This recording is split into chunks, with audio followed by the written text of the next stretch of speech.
My name is Laura Bennett. I am 40 years old and I live alone in a small but beautiful condo on the Upper East Side of Manhattan. My life is quiet, filled with books, the hum of city traffic below my window, and the scent of jasmine from the candles I light each evening. I work as a financial advisor in one of the busiest firms in New York. Every day, I help clients prepare for their futures, and ironically, I spent the last 15 years doing the same for my family. The difference is that my clients respect me, while my family has always treated me like an endless resource. That fact became impossible to ignore on the night of my 40th birthday. I thought I was arranging a simple, intimate dinner. I reserved a table at Carmine's, an Italian restaurant in Manhattan that I love. The tablecloths were white, the candles flickered inside small glass holders, and I ordered a bottle of Chianti in advance. I told myself it would be a night to celebrate. I wanted to feel recognized, valued, even loved by the people I had given so much to. That hope did not last long. My cousin Megan sat at the table, scrolling through her phone with one hand and stirring her soda with the other. She was 19, a sophomore at Rutgers University, the child whose education I had quietly paid for since she was a toddler. Her mother, Lisa, my cousin as well, sat beside her adjusting her yoga studio sweatshirt and speaking about how business was slow but about to pick up. Across from me sat Helen, my aunt, a woman who had lived comfortably for years because of the quiet $1,000 I sent her every month. These were the people I had carried financially and emotionally. That night, I thought they might carry me, even if only with words. The tiramisu arrived with a candle flickering at the center. The waiter smiled, the little flame reflected in my wine glass. They sang happy birthday, not with joy, but with a lukewarm monotone that made my chest tighten. I closed my eyes, made a private wish for something simple. Just respect, then blew out the candle. The smoke curled upward as if carrying my hope away.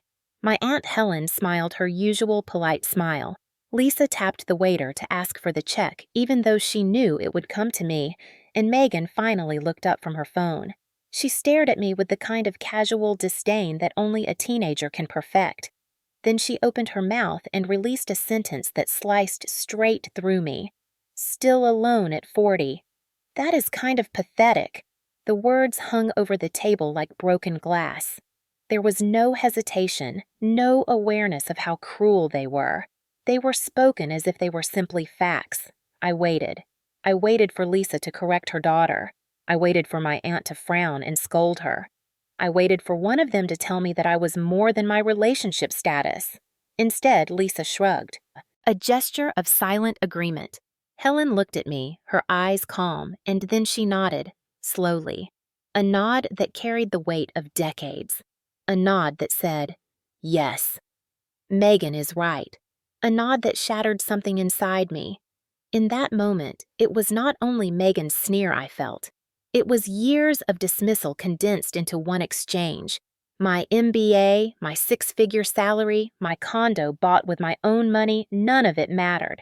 What mattered was that I did not have a husband. In their eyes, I was a failure wearing nice clothes. I felt anger rising, not fiery and loud, but cold and heavy, like a block of ice settling in my chest. I picked up my wine glass and took a sip, my hands steady though my heart pounded. My smile was not genuine. It was the kind of smile a CEO gives when deciding to liquidate a failing investment. They mistook it for grace. They thought I had taken the insult lightly. They could not see that at that exact moment I had made a decision that would change their lives. I would no longer be their silent banker, their safety net, their quiet benefactor. By the time the candle smoke had faded from the air, I had resolved to close the account. They just did not know it yet.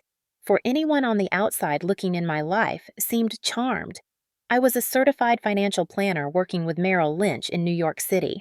I had climbed the corporate ladder through long nights, endless client meetings, and relentless discipline. My name was associated with stability and security, and my clients trusted me with their futures. Yet inside my own family, I was never seen as Laura the professional or Laura the independent woman. To them, I was Laura the provider. Laura the bank, Laura the woman whose single life was a convenient pool of money to dip into.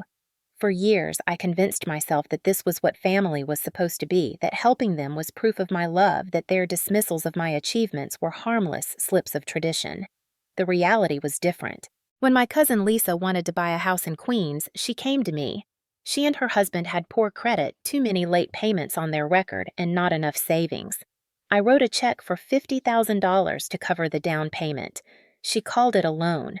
There was never a contract. There was never a repayment. It became a gift disguised as a favor. When Lisa dreamed of opening a yoga studio, I gave her $30,000 in what she described as seed money.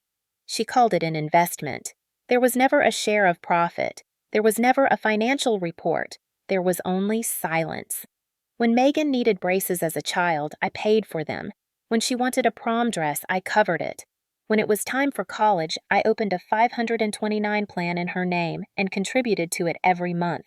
By the time she stepped onto the Rutgers University campus, there was over $150,000 waiting for her, enough to pay for tuition and expenses without a single student loan. She did not know the sacrifice behind it.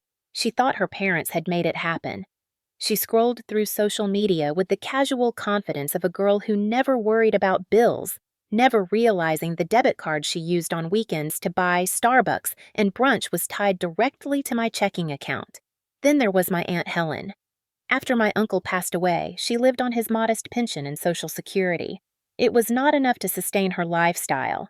She liked her cruises, her garden club, her church donations. So I stepped in. I managed her portfolio without charging fees, saving her thousands. On top of that, I sent her a direct transfer of $1,000 every month. It covered what her pension could not. It bought her freedom to travel on Carnival cruises, to keep her home in Long Island, to smile at church on Sundays as if she were secure. For years, this was my rhythm. Client meetings during the week, family rescues on weekends, pay off Lisa's credit card debt, $25,000 gone in one transaction, cover Helen's medical copay, buy Megan a new laptop for college. Each act was explained as love. Each check written was described as support. I told myself this was how I showed I cared. Yet the care never flowed the other direction. When I told them I had received my MBA from NYU, stern Helen said, "Now you can find a good husband." When I bought my first condo in Brooklyn, Lisa walked through the rooms and sniffed, saying, "It is a starter place too small without a family." When I told them about my promotion to vice president at 30, they warned me not to intimidate men. The message was always clear. My worth was measured not in degrees or salaries, but in whether I had a ring on my finger. It was a message delivered with a smile, but sharpened like a blade. And so year after year, I played my role. I was the dependable backdrop to their dramas, the one they called when money ran short, the one they dismissed when my own life did not match their expectations. They never saw the cost. They never saw the late nights I spent at the office. They never saw the vacations I did not take, the larger home I never bought, the future I was quietly trading away to keep their present afloat. They simply saw me as steady, reliable Laura. The irony was suffocating. The very independence they mocked was the foundation of their comfort. Every cruise Helen enjoyed, every latte Megan bought with her allowance, every debt Lisa erased with my checks, all of it was built on the life they pitied. They thought of me as sad, but without my so-called sad single life, their lives would have collapsed years ago.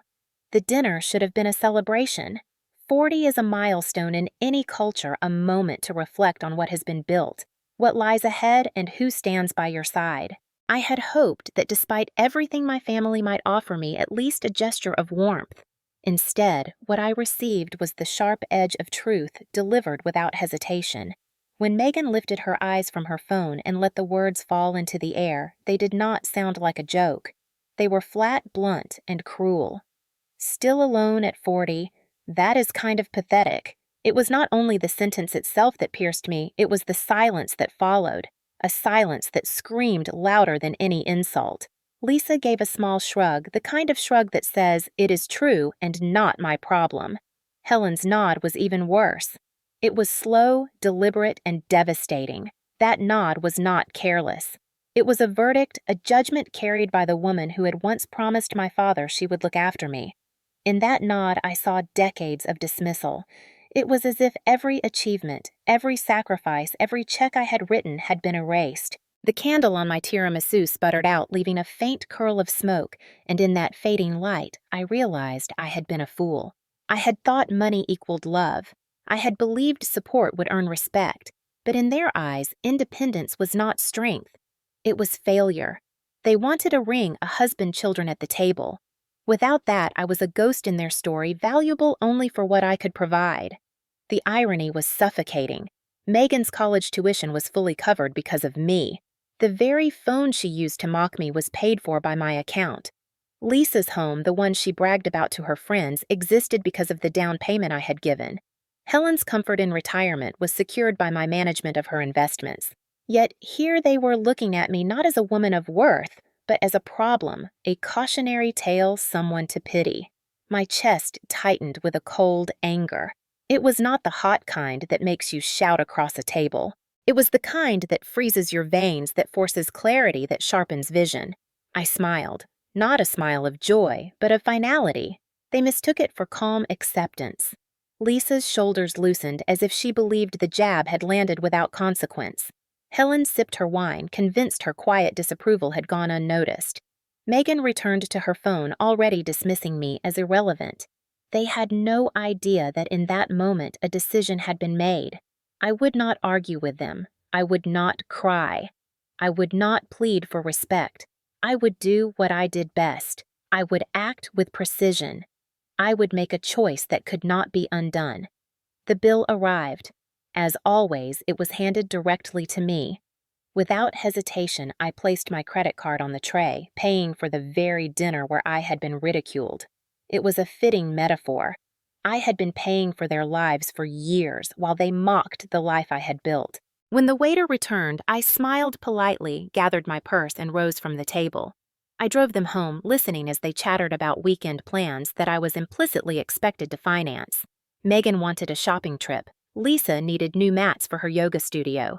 Helen mentioned an upcoming cruise to the Caribbean. I nodded at the right moments, said nothing, and dropped them off at the Queen's house that my money had secured. Helen leaned in to kiss my cheek and whispered, "Do not mind them, dear. We just worry about you. Too little, too late." The words were empty. The damage was done. That night, as I drove back into Manhattan, the city lights blurred in my vision. I was not crying. I was seeing clearly for the first time in years. The insult had not broken me. It had revealed the truth. My role as their provider was not love. It was a chain, and I was the only one with the key. Driving back through the streets of Manhattan that night, I could not stop the memories from flooding in. It was as if Megan's sneer had pulled a thread that unraveled the entire fabric of my past. Every time I had been dismissed, every time I had been reduced to a stereotype, every time my sacrifices had been minimized, it all returned with brutal clarity. I remembered the day of my graduation from NYU Stern.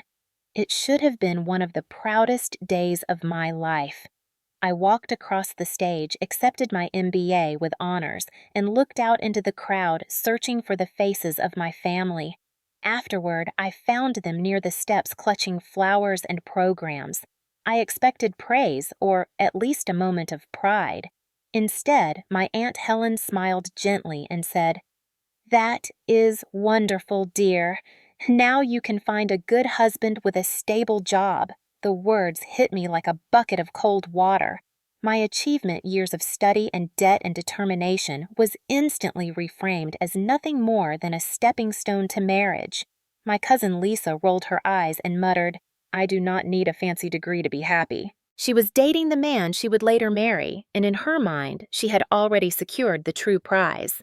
My diploma was just paper. Her engagement ring was gold. That was the scoreboard they believed in. Years later, when I bought my first condo in Brooklyn, a modest one-bedroom near Prospect Park, I was proud. I had saved, relentlessly worked 60-hour weeks as a junior analyst, sacrificed vacations, and finally signed the deed. I invited them over for a small housewarming party. I cooked pasta, opened wine, and waited for them to see the independence I had carved out for myself. Lisa walked through the rooms, glanced at the kitchen, and said, "It is a good starter place, I guess, but you will want something bigger when you have a family." Helen nodded in agreement, suggesting I paint the walls a color that might appeal to a masculine eye. Again, my accomplishment was filtered through the lens of what I lacked. My home was not my sanctuary. It was a baited hook for some hypothetical husband. No pure celebration. No acknowledgement of sacrifice. Only a reminder of absence. When I turned 30, I received a promotion that pushed my salary into 6 figures. It was a breakthrough moment. I was finally recognized by my firm, entrusted with larger clients, given a corner office with a window that overlooked the Hudson. I shared the news over Sunday dinner, expecting at least polite applause. Instead, there was stunned silence followed by Lisa's quick jab. "Well, do not let it intimidate men." Helen added her cautionary tale about a friend's daughter whose career success left her lonely. Again, not congratulations but warnings. They were not celebrating my hard work. They were telling me that my success was a social handicap.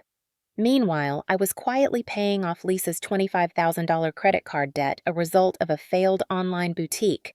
I was the responsible one, the successful one. Yet in their twisted narrative, I was also the one to pity. The deepest wound came 5 years later. I had been dating Robert, an architect from Queens. He was kind, intelligent, and we connected in ways that went beyond surface. For the first time, I thought I might have found someone who saw me as more than a provider. I brought him to Thanksgiving dinner at Helen's house, nervous, but hopeful. The turkey was on the table, the wine was flowing, and my family smiled politely at him, but their questions were sharp, relentless, and cold. They asked about his income, his family background, his 5-year plan. It felt less like an introduction and more like a financial audit. Robert grew uncomfortable, his shoulders tight, his answers short. Afterward, he told me he felt as though he had been interrogated. Weeks later, the pressure broke us. We argued about expectations about the shadow my family cast, and eventually we parted ways. When I told my family, there was relief in their eyes. Helen patted my hand and said, "It is for the best, dear. You deserve someone who can truly match you." But what they meant was someone who could match their expectations. Someone who would add to their perceived status. They did not see that I was the one who had built that status. They enjoyed their comfortable lives because of me. Lisa's children went to private summer camps because I wrote the checks. Helen could afford her cruises because I supplemented her pension. Yet they systematically dismantled the one relationship that had given me hope. They were not protecting me. They were protecting their entitlement. These memories replayed in my mind like a cruel highlight reel. College graduation reframed as a husband hunt. Condo purchase dismissed as temporary. Promotion painted as intimidation. Relationship dismantled by scrutiny. Each moment a small cut. Together, they formed a wound that had never healed. And now at 40, my niece's words and my aunt's nod had driven the knife all the way through. I could see the pattern clearly.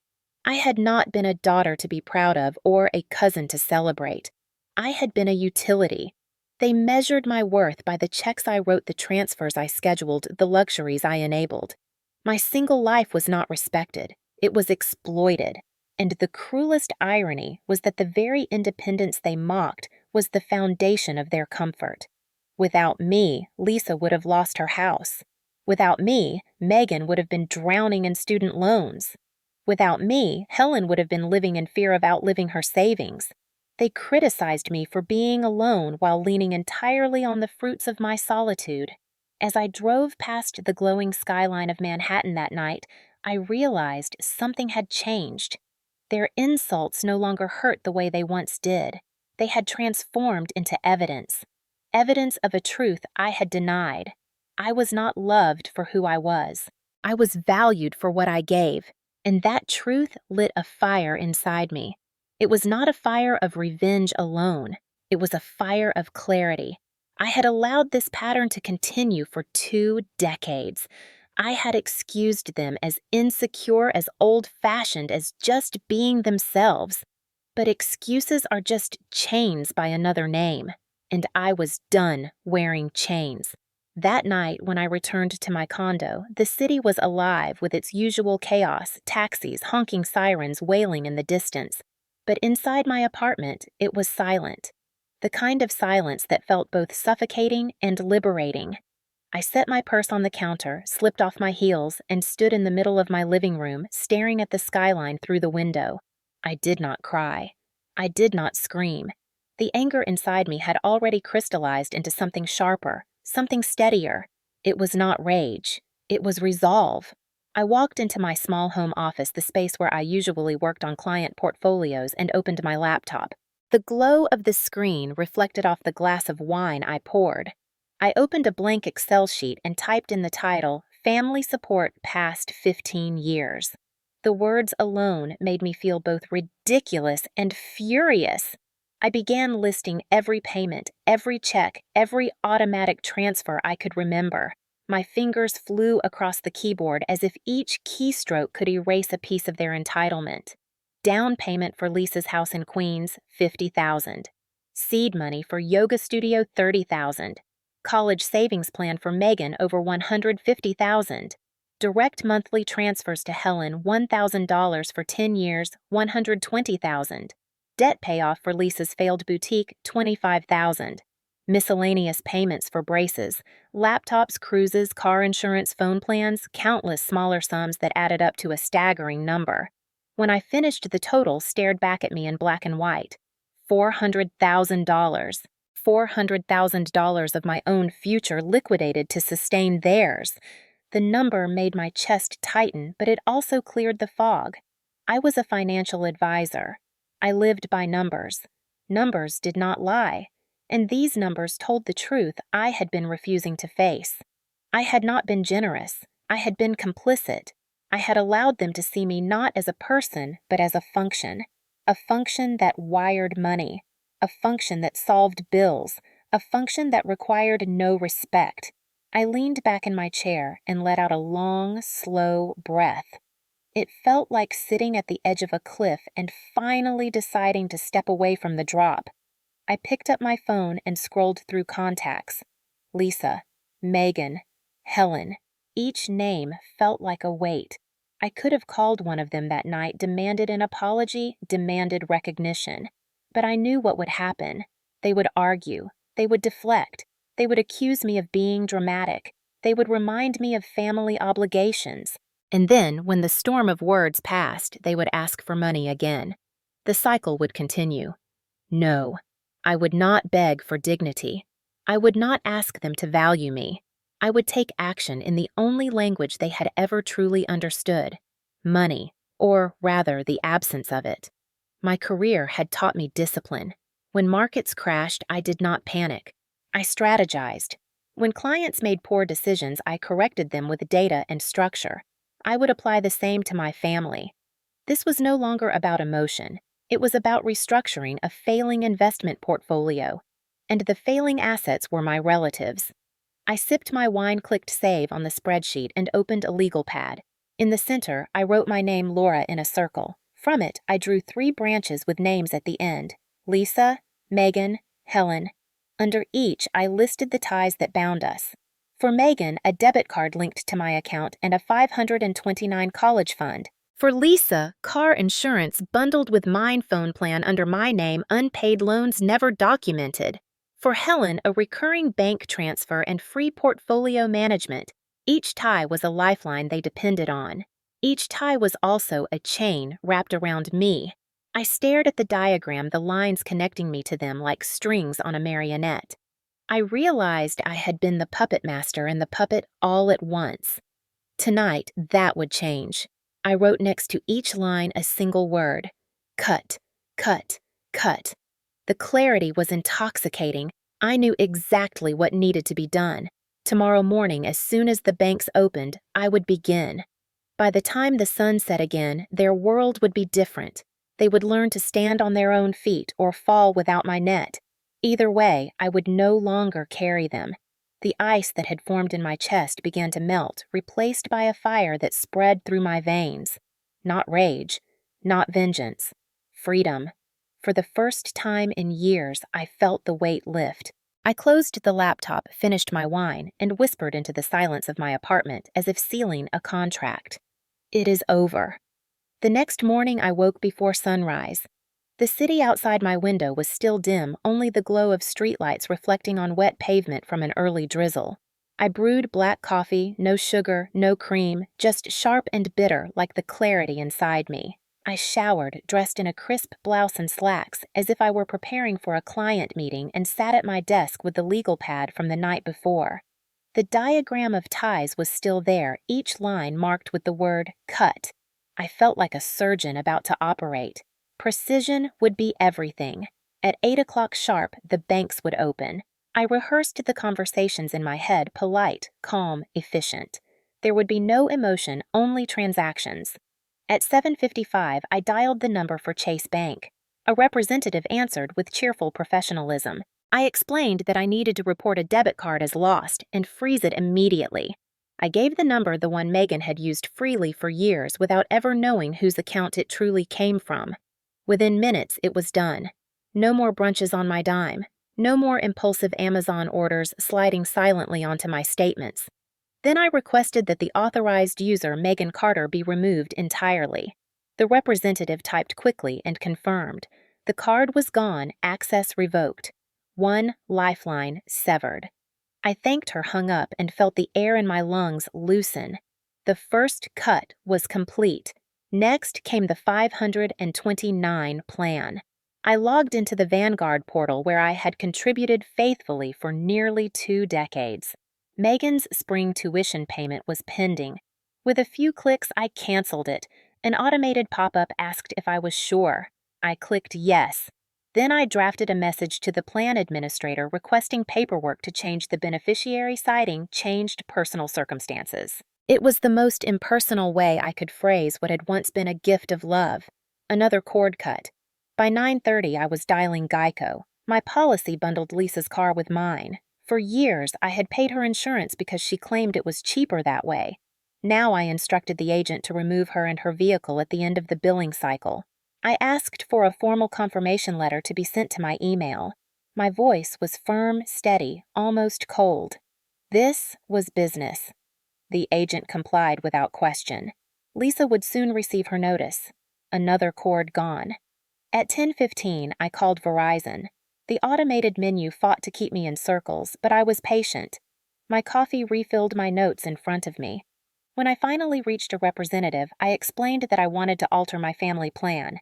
My line would remain, but the other 3 lines belonging to Lisa, her husband, and Megan needed to be separated onto their own account, effective immediately. The representative warned me their service would be restricted until they called in and assumed financial responsibility. That was perfect. Let them experience silence where entitlement once lived. Another cord cut clean. It was not even noon, and already their world was shifting beneath them. I leaned back in my chair, staring at the skyline, and allowed myself the smallest smile. For years, my mornings had begun with obligations to clients and obligations to family. Today, my only obligation was to myself. But one final task remained. I opened a blank document and began drafting a formal letter to Helen. Dear Aunt Helen, I wrote, effective 60 days from the date of this letter, I will no longer be serving as your financial advisor. You will receive a complete accounting of your assets along with referrals to reputable firms who can assist you moving forward. Please consider this my official resignation from managing your portfolio. The letter was precise, professional, and utterly impersonal. There was no mention of family, no warmth, only facts. When I finished, I printed it on my office letterhead, signed my name, and placed it in an envelope to mail later that day. By noon, every major tie had been addressed. Megan's card canceled, her tuition payment halted, Lisa's insurance severed, their phone service suspended, Helen's monthly supplement about to vanish. It was not destruction. It was restructuring. I was not punishing them with chaos. I was simply returning responsibilities that had always been theirs. I poured another coffee, sat at my desk, and looked at the spreadsheet of $400,000 once more. Each number now felt less like a weight and more like a receipt proof of what had been lost, but also proof of what had been gained. Clarity, freedom, a clean balance sheet. For the rest of the afternoon, I handled my usual work. Client calls, portfolio reviews, market updates. I moved through them with a focus sharper than I had felt in years. There was no low hum of resentment in the back of my mind, no anxiety about the next demand from Lisa or Helen, no irritation about Megan's texts for book money that always ended up spent on shoes. The silence of my phone was striking. No family calls, no reminders, no subtle manipulations, just silence. And it was beautiful. By evening, I mailed the letter to Helen sealed in an envelope that felt heavier than paper. It was a declaration of independence disguised as professional courtesy. As I dropped it into the mailbox, I felt as though I had dropped a chain from my shoulders. I walked back to my condo through the cool spring air, the city buzzing around me, and realized that for the first time in years, I had chosen myself. That night, I sat on my sofa with a glass of Pinot Noir, the skyline glittering through my window. The taste was bold, the kind that lingers at the back of the tongue. I thought of Megan trying to buy a salad on campus and finding her card declined. I thought of Lisa staring at her phone in disbelief when service went dead. I thought of Helen opening my letter and feeling the floor shift beneath her. I did not gloat. I simply acknowledged that these were the natural consequences of years of choices. Their choices. And my choice to finally stop enabling them. By 9 o'clock, I closed my eyes and let sleep take me, not restless but calm. Tomorrow would bring their reactions. Tomorrow would bring their anger, their panic, their desperation. But tonight belonged to me. The next day began like any other. I showered, dressed, and walked to the subway for the short ride downtown. The streets of Manhattan pulsed with their usual rhythm, but beneath the ordinary surface, I knew something extraordinary was unfolding just a few miles away in Queens and on the Rutgers campus. By lunchtime, the first ripple reached me. Megan must have swiped her card at a campus cafe, maybe to buy an overpriced salad or a latte, only to see the transaction declined. I imagined her face shifting from annoyance to confusion, the kind of frustration only a 19-year-old who has never known responsibility can feel. She probably assumed it was a glitch, texted her mother in irritation, and went about her day expecting it to be fixed within hours. That was the entitlement I had fostered. At 1:30, my phone buzzed with a message from Lisa. "Hey, Megan's card is not working. Can you check on it?" She added a frowning emoji as if to soften the demand. I saw it light up my lock screen and let it fade without opening. By 2:15, another message came. "Amanda, did you see my text? Megan needs money for her textbooks today." The lie was obvious. I had already purchased her textbooks directly from the Rutgers bookstore weeks earlier. This was not about necessity. It was about control. Still, I said nothing. Silence was more powerful than any argument. Around 3 o'clock, the second wave hit. Lisa tried to call me. I declined the call. A minute later, she tried again. Declined. Then again. My phone buzzed over and over until I placed it face down on my desk. I continued reviewing a client portfolio while her attempts to reach me grew frantic. Somewhere in Queens, she was pacing her kitchen phone in hand, her voice rising as she demanded answers that would never come. At 3:45, the real panic arrived. The Verizon lines had been officially severed. Lisa's phone went dark mid-call. Her husband's too. Megan's texts stopped sending. Their lifeline of communication cut until they established their own account. I could picture Lisa's expression shifting from anger to dread. She had never been without a phone. She had never been without the ability to summon me with a quick message. Now her world was silent. At 4 o'clock, a new number called me. I did not recognize it, likely a neighbor's or a borrowed phone. I let it go to voicemail. Another call came seconds later, then another. By 5 o'clock, I had counted 15 missed calls from 3 different numbers. The voicemails piled up fragments of Lisa's voice breaking with fury, Megan's whining in the background, even Helen's trembling tone layered with confusion. "Amanda, this has gone too far. Call your sister immediately. What is happening? You need to fix this." I sat in my office listening not to the words, but to the frantic rhythm. For years, they had treated me like a malfunctioning utility to be repaired when it stopped working. Now they were discovering that the utility had shut down permanently. I walked home through Central Park as the sun dipped low, the city glowing in gold. My phone lit up with more calls. 23, 24, 28. I ignored them all. The silence between each buzz was like music. At 6 o'clock, my phone buzzed for the 31st time. I knew then that they were unraveling completely. Lisa had likely driven to Helen's house, Megan crying about being stranded without money. Helen wringing her hands as if prayer might refill her account. The 3 of them standing together in a kitchen I had helped keep united not by love but by panic. I poured myself a glass of wine, sat on my sofa, and watched the skyline darken. Every buzz of my phone was another thread snapping in the net of obligation I had once carried. For the first time in years, I did not feel guilty. I felt free. Yet beneath that freedom pulsed anticipation. I knew eventually I would answer. I knew eventually I would hear their voices, not because I owed them anything, but because I wanted to witness the collapse. I wanted to hear in their tone the dawning realization that the endless river of money had dried up. The evening passed in a strange peace. Outside, horns honked, sirens wailed, laughter drifted up from the street. Inside my condo, the only sound was the occasional buzz of my phone, each one ignored, each one pushing them further into desperation. By 9 o'clock, I set the phone on the table in front of me and stared at it. The screen lit up again with the borrowed number I had already memorized. I let it ring twice, 3 times 4. Then on the 5th, I picked it up and pressed answer. When I finally pressed answer, the line erupted before I could even say hello. "How dare you!"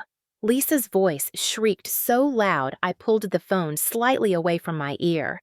"How dare you do this to us? You ruined Megan's future. She was stuck on campus with no money. She had to borrow from a friend. My phone is shut off. My husband's phone is shut off. What did you do?" Her voice cracked from the strain, ragged with fury and disbelief. I took a calm sip of my wine and let her words crash like waves against a rock. When she paused to breathe, I finally spoke, my tone steady and cold. "I did not do anything, Lisa. I simply made some changes to my personal accounts. They are mine, after all." There was silence for a second before she let out a laugh sharp with disbelief. "Your accounts. You cut off Megan. You shut off my phone. This is not about your accounts, Amanda. This is about family. This is about responsibility." The hypocrisy was so thick it nearly choked me. "Let us talk about responsibility, Lisa," I said, my voice still calm, but carrying steel. Responsibility is paying your own bills. Responsibility is funding your own child's lifestyle. Responsibility is managing your own household finances.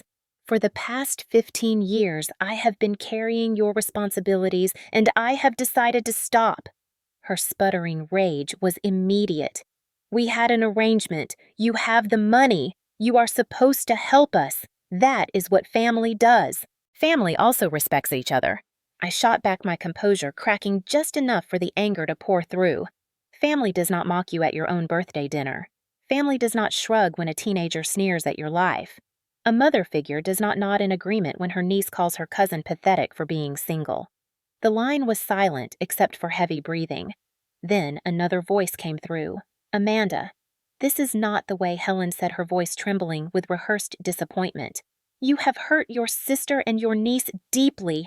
You are tearing this family apart over a misunderstanding." "There is no misunderstanding," I replied. "The message was clear when you nodded, Helen. You agreed with them. You think my life is sad. You think I am a failure because I am not married. Yet you have no problem living comfortably on the proceeds of that so-called sad life. The cruises, the garden clubs, the reason you do not worry about outliving your savings, that all came from me, the daughter you pity." "That is not fair," she stammered. "I have always been proud of you. Your actions say otherwise." I answered coldly. "Your pride never stopped you from cashing the checks, though. By the way, I have canceled the $1,000 monthly transfer to your account, and you will receive a formal letter this week. You have 60 days to find a new advisor. I am resigning." The gasp that followed was sharp and real, the sound of the ground giving way beneath her. "Amanda, you cannot do that," Helen cried. "How am I supposed to manage?" "The same way everyone else does," I said. "Hire a professional. They will charge you a fee, of course, but I am sure if you skip a cruise or two, you will manage." Lisa grabbed the phone back, her voice venomous. "You are a monster, Amanda. A cold, selfish monster after everything we have done for you." I cut her off, my voice low and lethal. "What exactly have you done for me, Lisa? Besides take my money and insult my life? You took a $50,000 loan you never intended to repay. You let me pay your car insurance for years. You enjoyed phone service I covered. You allowed your daughter to treat me with contempt while spending from accounts tied to my name.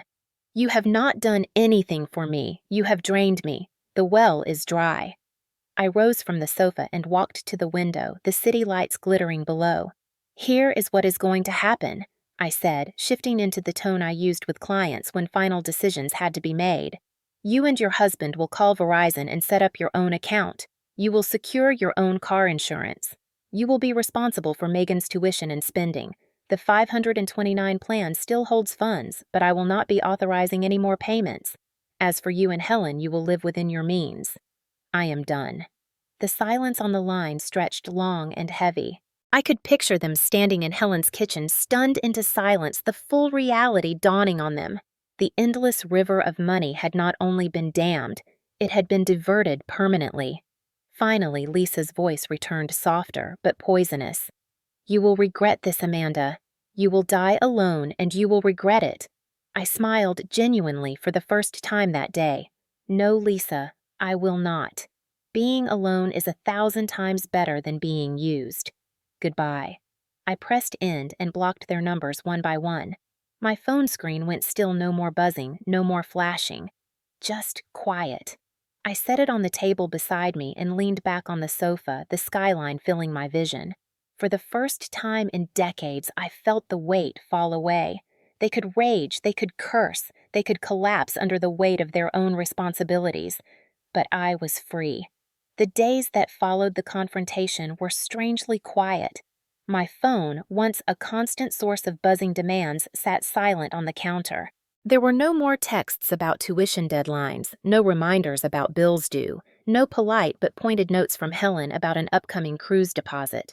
The silence felt heavy at first, almost unnatural, but then it grew into something else. It felt like peace. Yet silence in my world was chaos in theirs. Through friends of friends, whispers reached me. Lisa's yoga studio in Queens was floundering. Without my silent backing, the rent was overdue. She began teaching twice as many classes just to keep the doors open. Her husband picked up a night shift at Home Depot, hauling lumber and stocking shelves, while Lisa pretended to her students that business was booming. Megan, meanwhile, faced a harsher reality. With her debit card canceled and tuition payment halted, Rutgers sent warnings about unpaid balances. She scrambled to pick up shifts at Starbucks serving lattes to classmates who once envied her effortless lifestyle. The first time her paycheck failed to cover books and rent, she posted a vague complaint online about people abandoning her. I scrolled past it without reaction. She was learning the lesson no classroom had ever taught her. Proud Helen suffered in quieter ways. The letter I had mailed arrived within days. I imagined her opening it at her kitchen table, expecting a familiar check tucked inside, only to find a formal notice of resignation. Neighbors later mentioned she looked pale at church, avoiding conversations about her next cruise. Eventually, she put her Long Island house on the market, downsizing to a smaller condo in Queens. It was not poverty. It was adjustment. Yet for someone who had built her comfort on my labor, it was a blow she could not disguise. Watching from a distance, I felt a swirl of emotions. There were flashes of guilt memories of Megan as a child when I had taken her to the park of Lisa, laughing with me in our 20s before bitterness consumed her of Helen baking pies at Thanksgiving. But those moments were outweighed by the clear truth. My sacrifices had not brought me closer to them. They had chained me. And cutting those chains had finally allowed me to breathe. With the financial ties severed, I redirected my focus to myself. Each month, the $1,250 I once poured into their lives went automatically into a new account I named Travel and Adventure Fund. Watching the balance grow felt exhilarating. Instead of draining into bottomless pits, it now fueled my future. By summer, I booked a 2-week trip to Japan, a dream I had postponed for years. I wandered through the bamboo groves of Kyoto, tasted fresh sushi in Tokyo, and stood beneath the ancient torii gates of Fushimi Inari, feeling lighter than I had in decades. I was not waiting for anyone's approval. I was living my own life. Back home, I enrolled in pottery classes on Tuesday nights, shaping clay, with my hands rediscovering joy in creation. I reconnected with old friends, people I had neglected because I was always too busy managing crises that were never mine. I learned that my so-called sad single life was not sad at all. It was rich, full, and completely my own.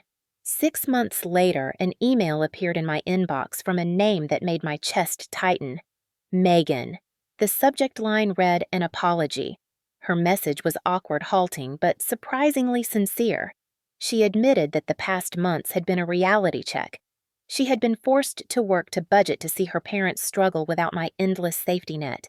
She confessed that she never truly understood how much I had done. She wrote, "I know I was cruel at your birthday dinner.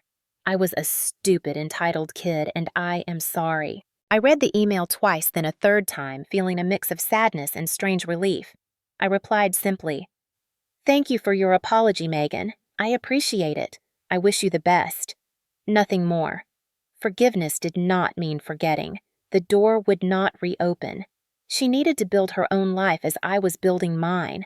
I never heard from Lisa or Helen directly again. Word spread that Lisa kept the studio afloat by sheer exhaustion, that her husband's health suffered from long hours, that Helen adjusted to her smaller condo with bitterness. They were surviving, just not on my back. The irony was clear. By cutting them off, I had given them the gift of self-reliance. They would never thank me, but it was the only gift left to give.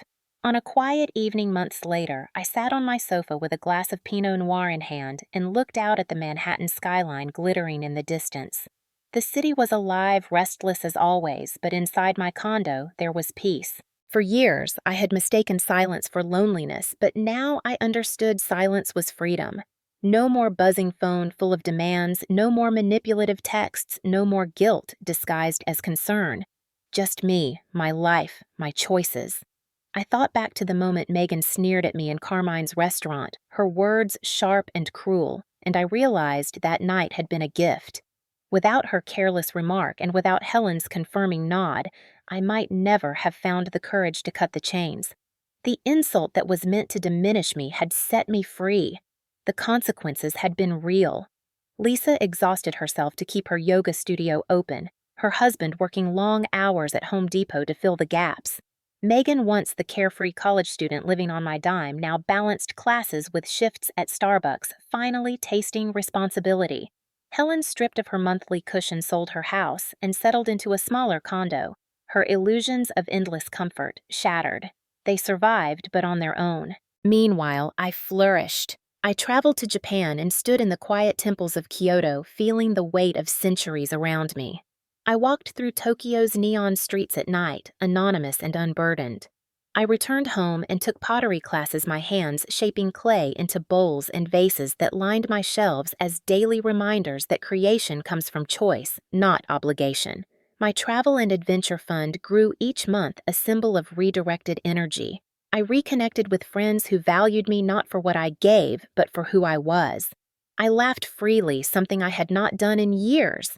One afternoon, I received Megan's apology by email, clumsy but heartfelt, and I replied with a short note of acknowledgement. I did not reopen the door, but I allowed myself to recognize growth in her. Forgiveness, I realized, was for me, not for them. I had carried anger like a stone in my chest for years. Letting it go did not mean letting them back in.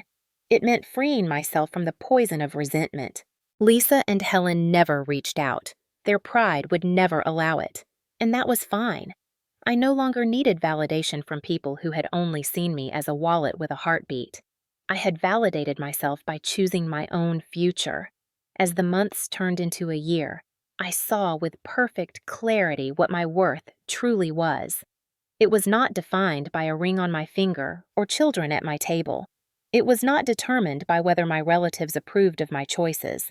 My worth was in my independence, in the resilience that had carried me through betrayal, in the integrity of finally saying enough. I was not a sad single woman. I was a successful, fulfilled, independent 40-year-old who had reclaimed her life. Better to be alone than to be used. That was not a tragedy. That was triumph. I raised my glass to the skyline and whispered softly to myself a vow. Never again. Never again would I allow others to drain me in the name of family. Never again would I confuse sacrifice with love.